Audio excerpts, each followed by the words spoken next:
though, is, well, it's really not a question, but can you agree that basically all religions have definitely led this world to be a better place?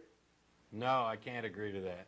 I will agree that religions, the religious institutions have played an important role in the betterment of the world, but they've also hindered that as well. I mean, while they're responsible for some of the great institutions of learning, they're also responsible for hindering some of the learning that came out of those institutions. They're destroying the Library at Alexandria, or what they did to Galileo, things like that. And the church is continually struggling to retard scientific progress. So I'm not going to say they're all evil, that they've done no good. They've done good. Well, the reason why I say it is whether there is a God or there isn't, they definitely, every day, keep millions of people from being murdered for no reasons, I guess. Really? Yeah. And what about all the people who are murdered in the name of religion? Yeah. And it goes both ways, though. Yeah, it goes both ways. So I think basically if you're a good person and you're religious, you're a good person. And if you're a bad person and you're religious, you're bad. And I throw those labels around, but really it's like if you're doing bad things and you're religious, it's because you're going to do bad things, not because you're religious. And if you're doing good things and you're religious, you'd be doing good things whether you're religious or not. But I guess I should correct that as well, because sometimes you get a good person who is driven to do bad things because of religion. But you rarely get a person who doesn't want to do good that's going to say, like, grudgingly do good because they have to because of their religion.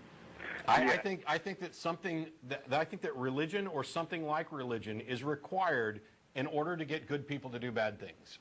That's the only way you can get good people to do bad things. Intrinsically good, normal, healthy, happy people who would normally do good things and be productive, cooperative members of society. The only way you can get them to do evil is by religion or something that is equivalent to religion, some kind of like dogma. A political ideology or Any like kind that. of fervent ideology. And the question is, if you agree that religion can go both ways, what good is it? We can go both ways without religion, so why not chuck out all the religious baggage? And by the way, I don't really care if it goes both ways. I care about whether or not it's true. Hey, that made a point there. And it could, we will never know until we die. But wouldn't that suck, though, if you were wrong about being an atheist and you die and you really did go to hell? Which hell? Whose hell? Which religion? Yeah, what if I'm a Christian and I die and Islam is correct? Then, hey, whatever their religion is, that would suck. I mean, I'm sure it's pretty bad. Yeah, and so we're all pretty much screwed. So everybody who got it wrong, whether they're an atheist, Scientologist, Muslim, Hindu, Jainist, or Christian, whoever got it wrong is screwed. And yet there's the possibility, here's the thing, is that every one of these religions have different beliefs. They can't all possibly be right, but they can all be wrong. And I'm in the position where I'd much rather live a life that is based on intellectual honesty, where I have no way of determining which of these religions are right. I see no reason to presume that any of them have managed to get it right. I have insufficient evidence to believe any of them, and therefore I'm going to live an honest life and say, no, I don't believe, and I'm not going to believe until I'm presented with evidence.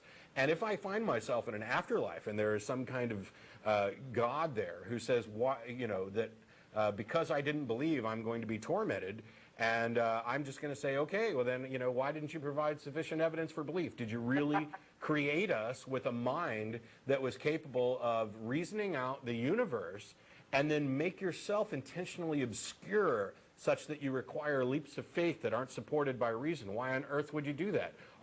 Was it your goal to just reward the gullible and credulous and punish those people who actually rationally and sanely used intellect in order to assess the universe? I don't want to spend an eternity with a God like that because he's a prick.